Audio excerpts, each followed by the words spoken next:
ছোট বৌমা, ও ছোট বৌমা, কটা বাজে একবার দেখেছো ঘড়ির দিকে তাকিয়ে? বেলা 9টা বেজে গেল, তুমি এখনো পর্যন্ত পড়ে পড়ে ঘুমাচ্ছ।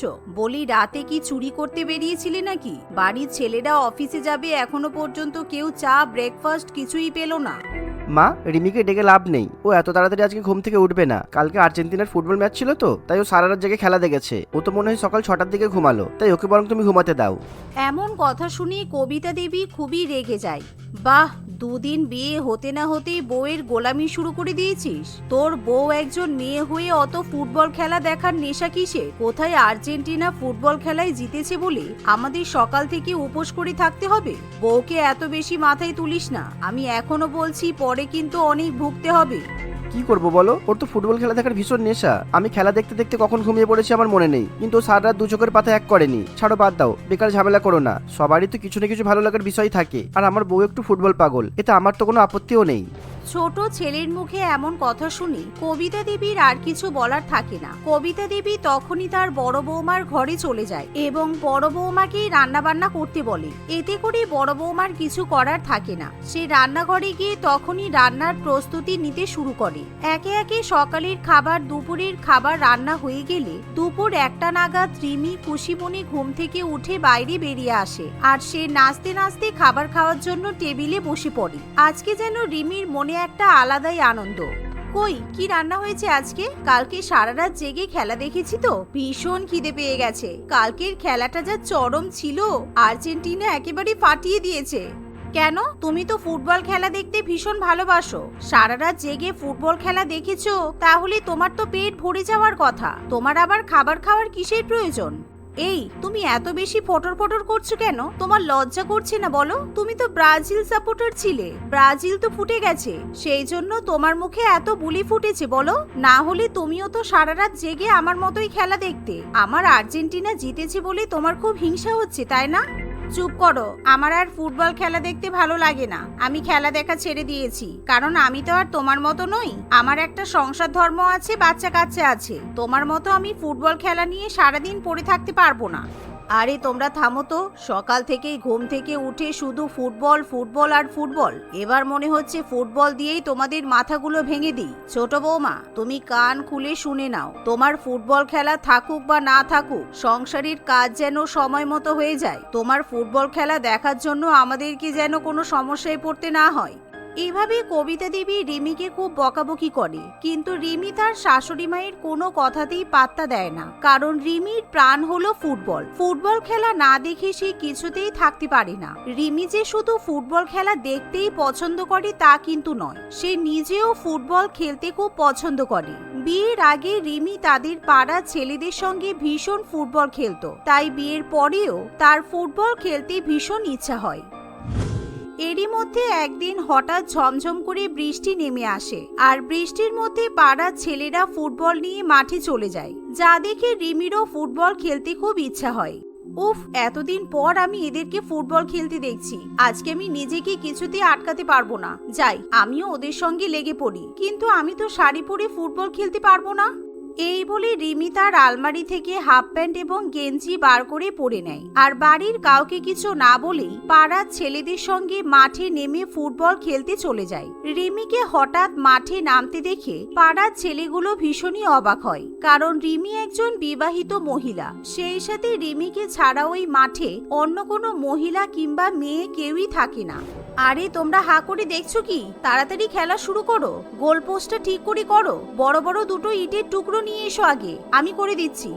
এভাবে রিমি একেবারে জমিয়ে ফুটবল খেলতে শুরু করে। কিন্তু কিছুক্ষণের মধ্যেই পাড়ার কাকিমারা যখন রিমিকে বৃষ্টিতে ভিজে ভিজে পাড়ার ছেলেদের সঙ্গে ফুটবল খেলতে দেখে, তখন তারা নিজেদের মধ্যে নিন্দামন্দ করতে শুরু করে। বাবা, এতদিন জানতাম কবিতার ছোট বৌমা শুধু ফুটবল খেলা দেখতেই পছন্দ করে, কিন্তু এ তো দেখছি ব্যাটা ছেলেদের মতো হাফ প্যান্ট গেঞ্জি পরে ফুটবল খেলতে শুরু করে দিয়েছে। ছি ছি ছি ছি, 15-20 জন ছেলেদের মাঝে কিভাবে হাফ প্যান্ট গেঞ্জি পরে নির্লজ্জের মতো ফুটবল খেলছে। উফ, আর বলো না, কালকে এই শয়তান মেয়ে ছেলের চিৎকার চেঁচামেচির জন্য আমরা কেউ সারা রাত ঘুমাতেই পারিনি। ওদের বাড়ির একদম পাশেই তো আমাদের বাড়ি। সারা রাত ধরে এই মেয়ে শুধু গোল গোল গোল বলে চিৎকার করেছে। মনে হচ্ছিল কালকে ওদের বাড়িতে গিয়ে ঝামেলা বাঁধাই। অন্যদিকে ঘন্টার পর ঘন্টা রিমি ফুটবল খেলতে থাকে। ওদিকে রিমিকে বাড়িতে অনেকক্ষণ কেউ দেখতে পায় না। রিমি আজকেও কোনো রকম রান্নাবান্না করে না, তাই আবার রান্নাবান্নার দায়িত্ব বড় বৌমার উপর গিয়ে পড়ে। কিছুক্ষণ পর রিমি যখন কাদা মেখে একেবারে ভূত সেজে বাড়ির মধ্যে ঢোকে, তখন তাকে দেখে সবাই ভয় পেয়ে যায়। আরে এই ছেলে, কে তুমি? এরকম ভাবে সারা গায়ে তুমি কাদা মেখে আমাদের বাড়ির মধ্যে ঢুকলে কেন? বড় বৌমা, বড় বৌমা, তাড়াতাড়ি এসো, মনে হচ্ছে বাড়ির মধ্যে কোনো পাগল ঢুকেছে। আরে বাবা, আমি কোনো ছেলে নই, আমি আপনার ছোট বৌমা। আমি তো মাঠে ফুটবল খেলতে গিয়েছিলাম। অনেকদিন বাদে ফুটবল খেলে মনটা একেবারে গার্ডেন গার্ডেন হয়ে গেল। দারুণ আনন্দ হয়েছে, দারুণ। আর আমার টিম কিন্তু ম্যাচ জিতেছে। এ কি সর্বনাশ! তুমি ওরকম হাফ প্যান্ট গেঞ্জি পরে ফুটবল খেলতে গিয়েছিলে? অতগুলো ছেলে মাঠে ফুটবল খেলছিল দেখলাম, ওখানে তুমিও ছিলে তাহলে? ছি, তোমার লজ্জা করে না? তুমি ওরকম পরপুরুষদের সঙ্গে লাফিয়ে লাফিয়ে ফুটবল খেলে চলে এলে। আজকের পর থেকে তুমি যদি পাড়ার ছেলেদের সঙ্গে ফুটবল খেলতে গিয়েছো, তাহলে কিন্তু আমি তোমার ঠ্যাং ভেঙে বাড়িতে বসিয়ে রাখবো। আরে বাবা, মাঝে মধ্যে ফুটবল খেলা প্র্যাকটিস করতে হয়, তা না হলে আমার তো অভ্যাসটাই চলে যাবে। বিয়ের আগে আমি প্রত্যেকদিন এরকম ফুটবল খেলা প্র্যাকটিস করতাম। ঠিক আছে, ফুটবল যখন প্র্যাকটিস করতে চাও, তাহলে আমাদের বাড়ির উঠানে একা একা ফুটবল প্র্যাকটিস করবে, বাড়ির বাইরে যাওয়ার কোনো দরকার নেই। এই শুনে রিমির আর কিছু করার থাকে না। রিমি এখন বাধ্য হয়ে তার শ্বশুরবাড়ির উঠানে একা একা ফুটবল প্র্যাকটিস করতে শুরু করে। একদিন সে তার ননদ পিয়ালিকে জোর করে গোলকিপার বানিয়ে গলির এক মাথায় দাঁড় করায়, আর নিজে অন্য মাথায় বল নিয়ে রেডি হয়ে দাঁড়িয়ে পড়ে। পিয়ালি, রেডি থাকো, পেনাল্টি শুট আউট হবে, আটকাতে পারলে তোমাকে 50টা ফুচকা খাওয়াবো। এই বলে রিমি চোখ বন্ধ করে রোনাল্ডোর মতো দুপা ছড়িয়ে বুক ফুলিয়ে শ্বাস নেয় এবং তারপর দে দৌড়। সে বলটাই এত জোরে লাথি মারে যে পিয়ালি ভয়ে গোলপোস্ট ছেড়ে ট্রেনের ভেতর ঝাঁপ দেয়। অন্যদিকে বলটা পিয়ালিকে পার করে বুলেটের বেগে সোজা গিয়ে ধাক্কা মারে শম্পা দেবীর স্বাদের বেলজিয়াম কাচের জানালায়। এক নিমেষেই জানালার দামি কাচ গুঁড়ো গুঁড়ো হয়ে ড্রয়িং রুমের মেঝেতে পড়ে যায়। শম্পা দেবী সেই সময় ঘরের ভেতর বসে রূপচর্চার জন্য মুখে চন্দনের প্রলেপ লাগিয়ে বসে থাকে, কিন্তু হঠাৎই বিকট শব্দে কাঁচ ভাঙতেই সে ভয় পেয়ে জানালার দিকে তাকায়, আর তখনই ভাঙা ফ্রেমের ভেতর দিয়ে ফুটবলটা গিয়ে সরাসরি তার চন্দন মাখা মুখের উপর ল্যান্ড করে। এতে করে তার পুরো মুখ চন্দনে এবং ফুটবলের কাদায় মাখামাখি হয়ে যায়। ডাইনি মেয়ে ছেলে কোথাকার, আমার এত দামি স্বাদের কাচের জানালা তো ভাঙলি, সেই সাথে আমার মুখটাও ভেঙে ফেললি। ওরে বাবারে, মনে হচ্ছে আমার নাকের সবকটা হাড় ভেঙে গেছে। আমাকে এখনই আমার চিকিৎসার ক্ষতিপূরণ দিতে হবে, আমার জানালার ক্ষতিপূরণও দিতে হবে। শম্পা দেবীর চিৎকার চেঁচিমেচি শুনে তখনই কবিতা দেবী এবং বাড়ির বাকি সদস্যরা বাইরে বেরিয়ে আসে। এমন সময় শম্পা দেবীর সঙ্গে রিমির গোটা শ্বশুরবাড়ির লোকেদের সঙ্গে তুমুল ঝামেলা হয়, তাই সবাই মিলে রিমিকে খুব বকাবকি করে। আপনারা বেকার বেকার আমাকে বকছেন কেন? এতে আমার তো কোনো দোষ নেই। আপনারা আমাকে মাঠে ফুটবল খেলতে যেতে দেবেন না, তাই তোমাকে উঠানেই খেলতে হয়। তাছাড়া পিয়ালি, তুমি যদি ভয়ে গোলপোস্ট ছেড়ে পালিয়ে না যেতে আর বলটা যদি আটকাতে পারতে, তাহলে তো শম্পা কাকিমার কাছে জানালাটা ভাঙতো না। তুমি চুপ করো বৌদি, তুমি যা বুলেটের বেগে বলটা মারলে, আমি ওখানে দাঁড়িয়ে থাকলে এতক্ষণে হাসপাতালের বেডে শুয়ে থাকতাম। তাছাড়া তোমার জন্য আমি নোংরা পচা ড্রেনের জলের মধ্যে পড়ে গেছি, আমার পাও কেটে গেছে, আর গা থেকে বিচ্ছিরি গন্ধ বেরোচ্ছে। মেয়ের এমন অবস্থা দেখে কবিতা দেবী আরো বেশি রেগে যায়, কিন্তু রিমিকে হাজার বকাবকি করলেও তার উপর কোনো প্রভাব পড়ে না। সেই সাথে বাধ্য হয়ে তুহিনকে ক্ষতিপূরণ হিসেবে তাদের প্রতিবেশীকে 10,000 টাকাও দিতে হয়, কিন্তু তবুও রিমি এখানেই থমকে থাকে না। এখন সে তার ফুটবল খেলার সঙ্গী হিসেবে কাউকে পায় না, তাই সে একা একা তাদের বাড়ির পাশের গলির মোড়ে দাঁড়িয়ে দাঁড়িয়ে ফুটবল নিয়ে ড্রিবলিং করতে থাকে। এমনই একদিন রিমি শ্বশুরমশাই বাজার থেকে ব্যাগে করে মাছ নিয়ে বাড়ির দিকে রওনা দেয়। শ্বশুরমশাইকে দেখে রিমি একেবারে উত্তেজিত হয়ে ওঠে।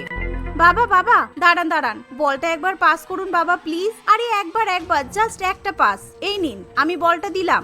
এই বলে রিমি একটা লাথি মেরে তার শ্বশুর মশাইয়ের দিকে বলটা ছুড়ে দেয়। এমন সময় মহিমা রঞ্জন বাবু ব্যাগটা এক হাতে ধরে অন্য পায়ে বলটা ফেরত দিতে যায়, কিন্তু তার চটি জুতা আলগা থাকায় বল শট করতে গিয়ে চটিটা পা থেকে খুলে পড়ে যায়, আর সে নিজের ভারসাম্য হারিয়ে ধপাস করে বাজারের ব্যাগ সহ মাটিতে পড়ে যায়। এতে করে মহিমা রঞ্জন বাবু কোমরে প্রচন্ড পরিমাণে আঘাত পায়, এমনকি সে প্রায় 1 মাস বিছানা থেকে উঠতেও পারে না। এভাবেই রিমি প্রত্যেক দিনই ফুটবল নিয়ে পাগলামি করতে গিয়ে কারো না কারোর ক্ষতি করে বসে।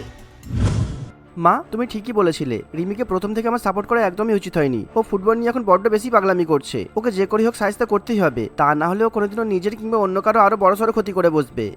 এভাবে তুহিন তার পরিবারের সঙ্গে একটা ষড়যন্ত্র করে। তুহিন এবং তার মা পাড়ার কয়েকটা ছেলেকে বেশ কিছু টাকা দিয়ে ফুটবল খেলার নাম করে রিমির পা ভেঙে দিতে বলে, কিন্তু রিমি কিছু জানতে পারে না।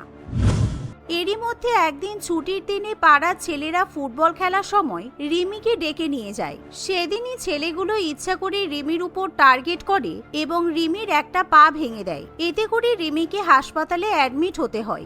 ঠিকই হয়েছে, তুমি ফুটবল নিয়ে বড্ড বেশি পাগলামি করছিলে। ডাক্তার জানিয়ে দিয়েছে তুমি আর কখনোই ফুটবল খেলতে পারবে না। অনেক হয়েছে, এবার এগুলো বন্ধ করো। রিমি নিজের ভুলের জন্য খুবই লজ্জিত বোধ করে, তাই সে তার পরিবারের কাছে ক্ষমা চেয়ে নেয়। সে মনে করে হয়তো সত্যি সে বড্ড বেশি ফুটবল নিয়ে পাগলামি করে ফেলেছে, তাই জন্য আজকে তার এরকম দুর্দশা। সেদিনের পর থেকে রিমি আর কখনো ফুটবল খেলার জন্য পাগলামি করে না। তবে সে নিজে ফুটবল খেলা বন্ধ করে দিলেও ফুটবল ম্যাচ দেখা সে কখনো বন্ধ করতে পারে না। বাবুল বহুদিন ধরেই কিশোরগঞ্জ শহরে বাস করছে। সে মহেশখালী গ্রামের বাসিন্দা ছিল, আর কাজের তাগিদেই বহুদিন আগে কিশোরগঞ্জ শহরে এসেছিল। বাবুল খুবই দরিদ্র ছিল। গ্রামে তার আপন বলতে কেউ ছিল না, শুধুমাত্র দূর সম্পর্কের এক মামা মদন বাবুকে ছেড়ে।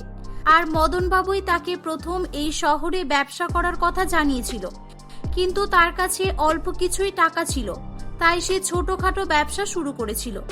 সাইকেল নিয়ে সে এদিক ওদিক ঘুরে ঘুরে আলুর চিপস বিক্রি করত। মামনিদি, আমায় কিছু আলুর চিপস দিন। আজ বাড়িতে দেখলাম অবশিষ্ট কোনো চিপস নেই। আর হ্যাঁ, আজও কিন্তু আমি বাকিতে চিপস নেব, আগেই বলে দিলাম। ও, তুমি আজকে এসেছো? তাই এসেছো যখন ভালোই করেছো। আমি কাল থেকে সকলকে এক এক করে বলছি, বৈশাখ মাস এসে গেছে, দোকানে নতুন খাতা শুরু হবে। তা বাবু, যা মনে করো করো, আজকে কিন্তু আমি তোমাকে ধারে মাল দিতে পারবো না। আরে দিদি, সেটা বললে আমার কিভাবে চলবে বলো? আমি তো প্রায় সময় তোমার কাছ থেকেই আলু চিপস নিয়ে যাই, আর আজ সেই আশাতেই এসেছি। আমার কাছে অবশিষ্ট কোনো টাকাও নেই। যে কটা টাকা ছিল প্লাস্টিক আর মাল দেওয়ার ঠোঙা কিনে শেষ করে ফেলেছি। তাতে আমার কিছু করার নেই ভাই।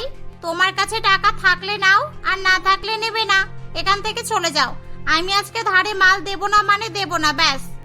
মামনির এরকম কথা শুনে বাবলুর মন একেবারে ভেঙে যায়। সে কি করবে, পরের দিন কিভাবে তার পেট চালাবে, কিছুই ভেবে পাচ্ছিল না। সে সেখানেই দোকানের পাশে মনমরা করে দাঁড়িয়েছিল।